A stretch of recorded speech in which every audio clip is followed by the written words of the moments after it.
Propaganda is not a thing in the freedom-loving West, right? Well, obviously there was the Cold War and the McCarthyism thing. But that was just an anomaly, right? Could that happen in a modern society? Well, a decade after the Second Iraq War, 46% of Americans still thought that Iraq supported al-Qaeda and was connected to 9/11. The same number believed the Iraqi regime had a viable WMD program. Despite 10 years of evidence showing neither of these things were true. How did that happen? It was always going to. Without taking the time to learn. To understand the causes and taking action to prevent future deceptions. Exact repetition of history is inevitable. And here we are. Fear is the currency of power in 2021. Global media increases the fear and cancels any counter-narrative to the COVID hysteria. In an age of so-called freedom, anti-lockdown protests are ridiculed as the actions of idiots and fools. Does that ring any bells? Does that sound like a controlled narrative yet? So at the same time as the Scottish Health Minister is caught lying about COVID rates in children and faces almost nothing in repercussion, it's clearly time for us to examine the pitiful state of the media. Why does the media not give time to the unpanicked, rational, and sensible view that COVID is a real thing but that order and proportion should be respected? Whatever happened to knowledge? Here's a sanity checklist for you. Everything here can be attested to by the official narrative. Nothing here is interpretive, feel free to add your own. Why does no one know that hospital-originated infections are the primary vector of COVID? Or that adverse effects of treatment in the USA contributed to over 100,000 deaths a year? It is important, this matters for perspective. Everyone forgot that the rules for reporting cause of death were changed, inflating the with COVID death rates. That PCR is not a diagnostic test for infection. Or that even within its remit PCR is famously unstable at the cycle thresholds it is used at in the COVID test labs. Or that the PCR trigger thresholds are altered, which changes the reported positive case rates. What conclusion could you possibly take? Why does the media not pursue the politicians who use terror to control their own citizens?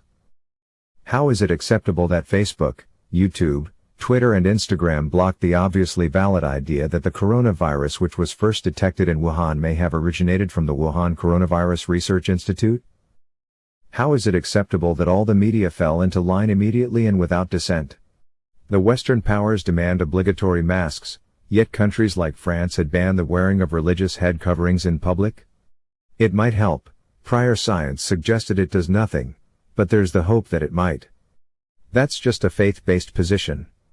Let's disassemble the concept that this is about your health. That matches the official narrative, but that is provably a lie.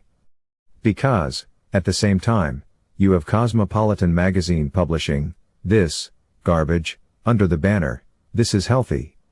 Estimating the cover model at 250 pounds and 5'6", they would have a BMI of 40.5. That has an anticipated effect of reducing their life expectancy by 9 years. Smoking a pack of cigarettes a day will only reduce your life expectancy by 6.8 years. COVID has an expected impact on life expectancy of a year. It's absurd. A good mental model for this is Iraq. The general public has exactly the same polarized view of COVID as it had over Iraq. Just as then, we have respected sources publishing papers explaining the so-called threat. Every time the threat is minimized, up comes a willing scientist who sells a plausible-sounding story for funding. For example, Glasgow University estimated the years lost due to COVID as at least 10 with a reported 95% credible interval, and having shown that it was independent of the modeling choice. They used a Bayesian model for this calculation, and are very confident in the model accuracy. It was widely reported on in the press. Yet, when the real-world numbers come in and show the model to be wrong by at least 9 years, absolutely nothing happens. Is there a headline declaring COVID is 90% less dangerous than we thought? What possible conclusion can you make? Maybe our media is just populated by dull-minded individuals who are just very, very slow on the uptake. As with Iraq, once the narrative is established, it takes generations for the facts to overturn it. We don't have the data, so we cannot guess what the reason is why the media behaves in this way. Whatever the cause, your media behaves as though it hates you. And social media behaves as though it is wholly owned by aligned individuals who are empowering themselves. If you consume media, unthinkingly, without filtering, checking it and understanding what it means, you are going to be exploited. The remedy is to view your media with the same cynical concern you would view a Soviet-era Russian newscast, or a North Korean press release. View every press release as though it were being read by Kim Jong-Un, and you'll feel a lot better. Use your analytic mind, critique and digest the meaning of the things you are told. If you fail to understand, you will be exploited by those who do. You are responsible for yourself, your own body is yours to do with as you wish. But your future self will thank you more if you look after it. We are all on a path, be it one of improvement or one of decay. It is a path that we choose. Be kind to each other.